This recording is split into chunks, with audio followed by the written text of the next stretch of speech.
The doorbell rang at exactly 3:15 on a Tuesday afternoon, and the sound sent a chill down my spine that I had not felt in 7 years.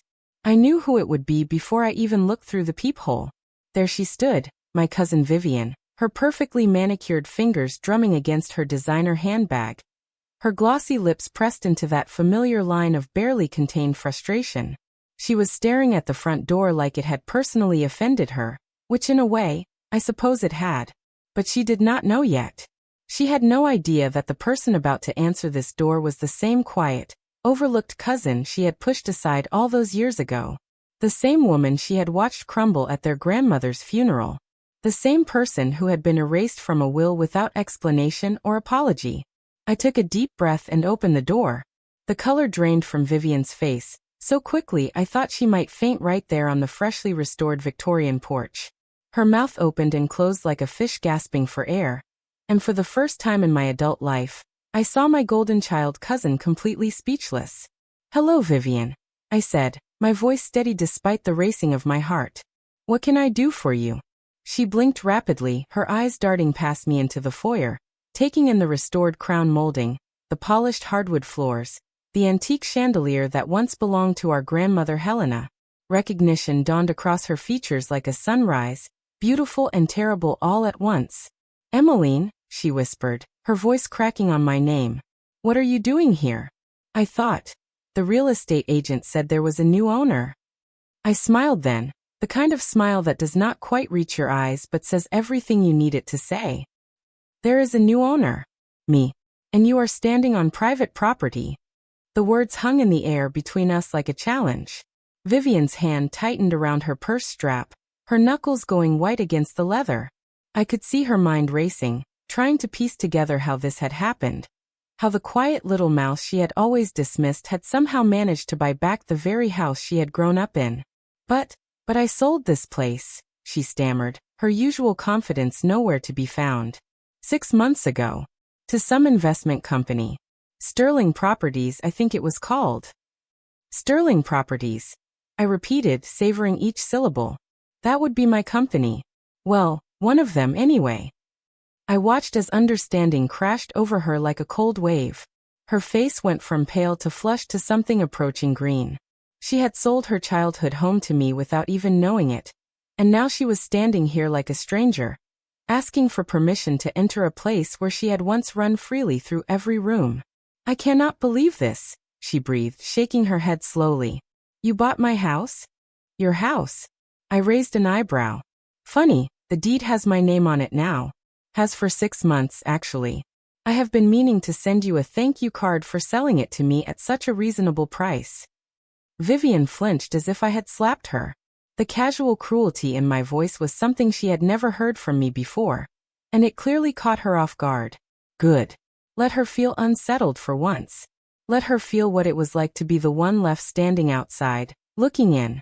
"Look," she said, attempting to regain her composure. "I know we have had our differences, but this is ridiculous. I just wanted to see what you had done to the place. I heard there was some renovation work happening, and I thought maybe I could take a quick look around. For old time's sake." "Old time's sake?" I repeated, my voice sharp enough to cut glass.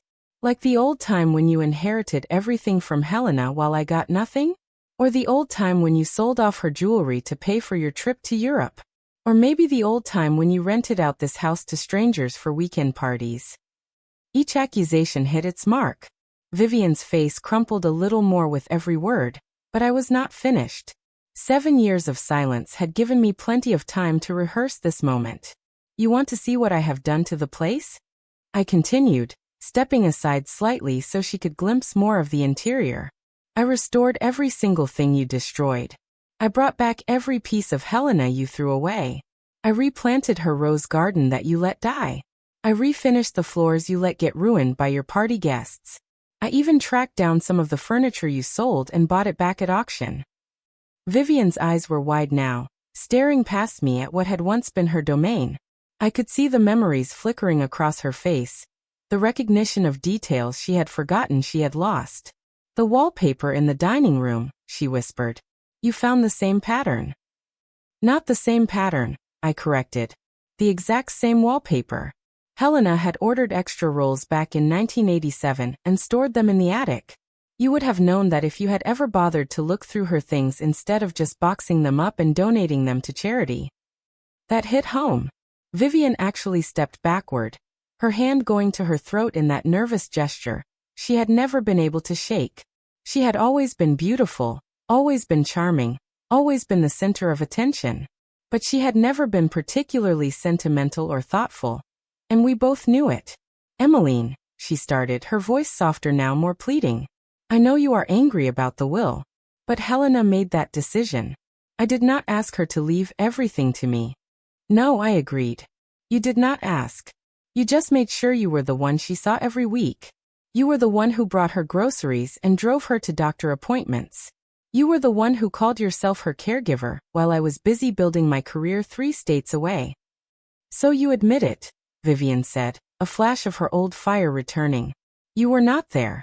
You were not the one taking care of her in her final years. Maybe that is why she changed the will. The accusation stung because there was truth in it. I had been building my architecture firm, pouring everything I had into creating something meaningful. I had called Helena every week, visited when I could, but Vivian had been there physically in a way I had not been able to manage. You are right, I said quietly. I was not there every day like you were. But I was there in other ways. I was there when she called crying about her arthritis. I was there when she needed someone to talk to about missing our mothers. I was there when she wanted to share memories of the old days. You were there for the practical things, Vivian, but I was there for her heart. And yet she left everything to me. Vivian shot back, some of her old arrogance creeping back into her voice. Yes, she did. And you know what you did with it? You treated it like garbage. You sold her wedding ring to pay off credit card debt. You rented this house out to strangers who left wine stains on her Persian rugs. You turned her legacy into a quick cash grab. Vivian opened her mouth to argue, but I held up a hand to stop her. But that is not why I am angry, I continued. I am angry because you never once tried to include me. Not in the funeral planning, not in going through her things, not in any of it. You just took everything and acted like I had never existed. Like Helena had only ever had one granddaughter. The fight seemed to go out of Vivian then. Her shoulders sagged, and for a moment she looked less like the golden child who had always gotten everything she wanted, and more like the scared little girl I remembered from our childhood. I thought you hated me, she said quietly. After the funeral, when you found out about the will, you just disappeared. You stopped returning my calls, stopped coming to family events. I thought you blamed me. I did blame you, I admitted, for a long time. But then I realized something. You did not take my inheritance from me, Vivian. You just showed me that I had been waiting for someone else to give me what I should have been building for myself all along. I gestured to the house behind me, to the carefully restored Victorian that had once been our grandmother's pride and joy. So I built my own legacy. I created my own empire.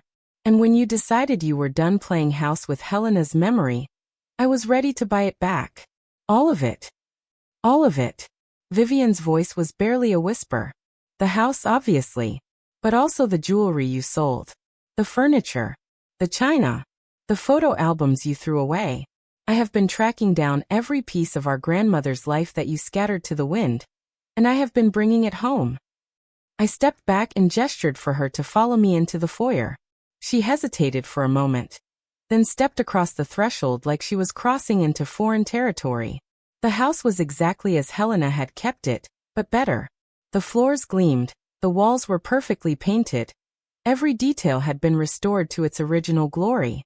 It was like stepping back in time, but into a version of the past that was cleaner and brighter than memory allowed. Oh my God, Vivian breathed, turning slowly to take it all in. It is exactly the same. Better than the same, I corrected. It is what it was always meant to be.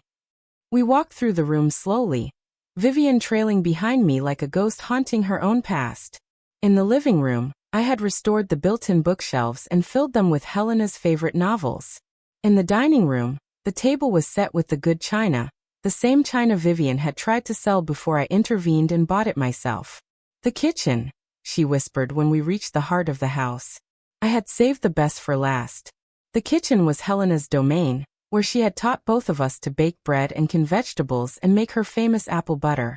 I had restored the original cabinets, refinished the farm sink, and even tracked down a vintage stove from the same era as the one Helena had used for 40 years. But the centerpiece was the wall where I had hung Helena's handwritten recipe cards, each one framed and preserved behind glass.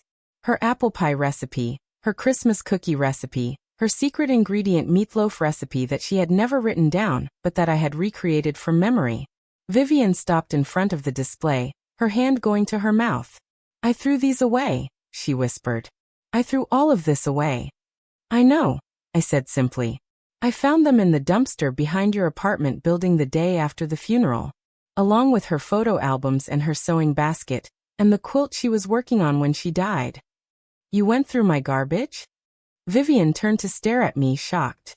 "I went through my grandmother's things," I corrected. "Things you had thrown away like they meant nothing." Vivian sank into one of the kitchen chairs, the same chairs where we had sat as children doing homework while Helena cooked dinner. She looked smaller somehow, diminished by the weight of what she had lost and what I had found. "I did not know," she said quietly. "I did not know they meant so much to you."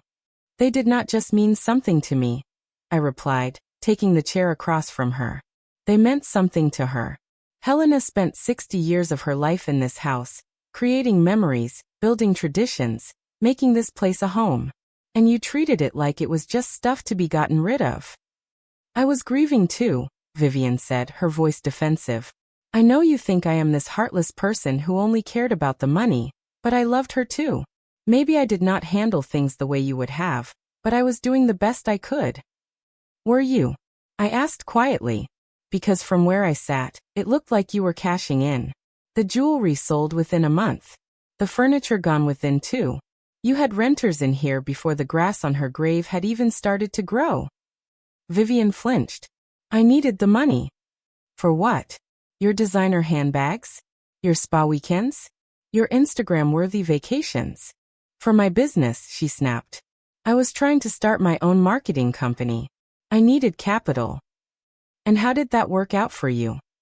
The silence that followed told me everything I needed to know.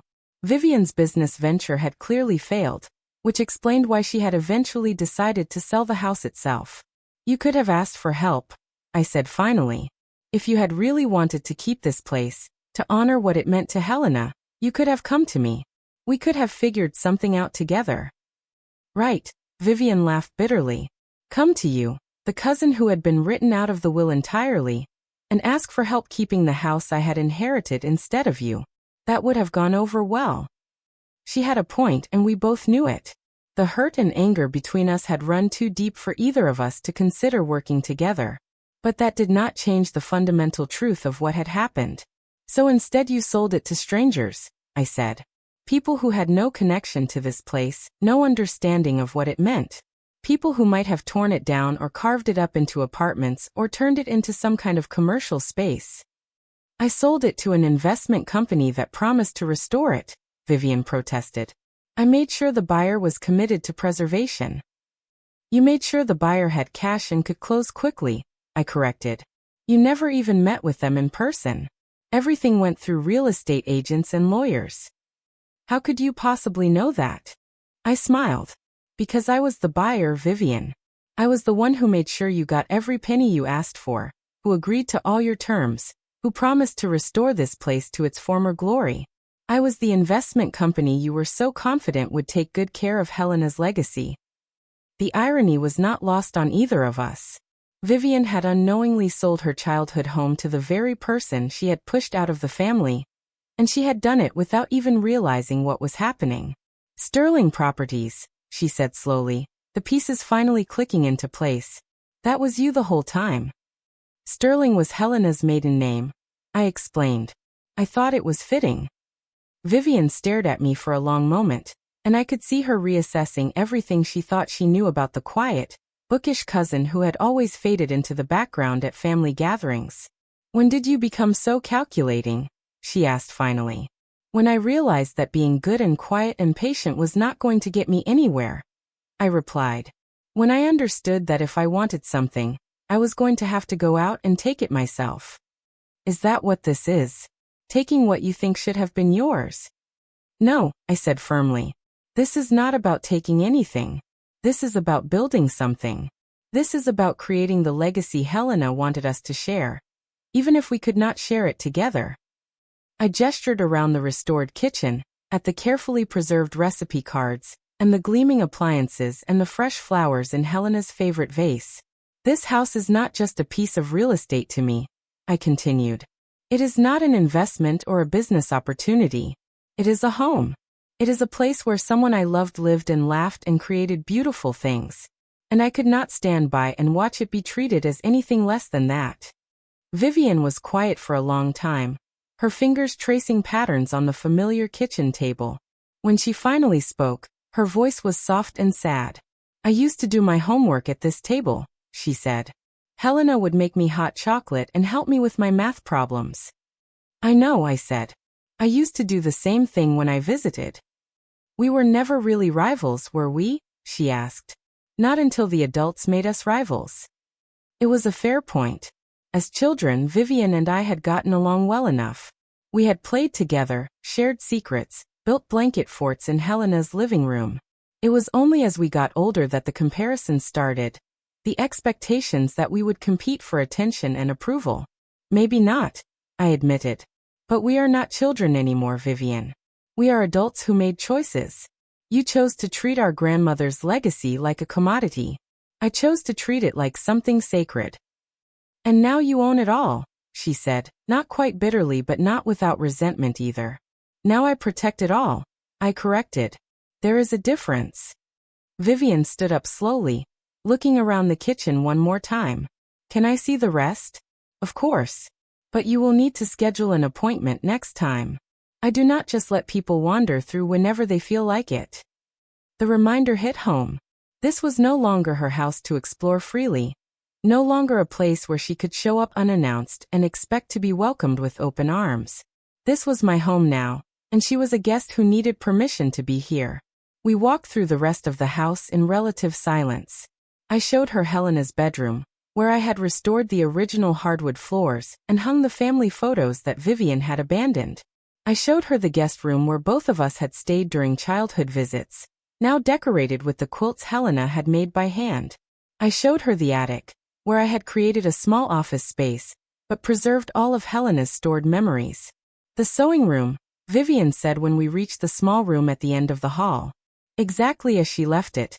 I confirmed. Even her last project is still on the machine, waiting to be finished.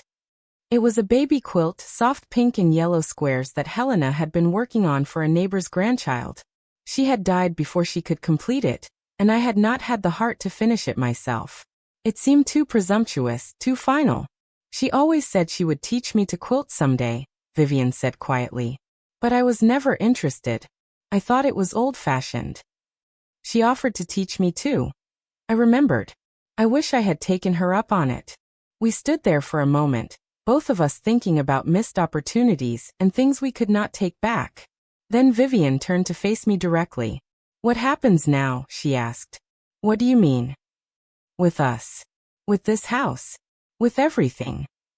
I considered her question carefully. What did happen now? I had achieved what I set out to do. I had bought back Helena's house, restored it to its former glory, and made Vivian acknowledge what she had lost.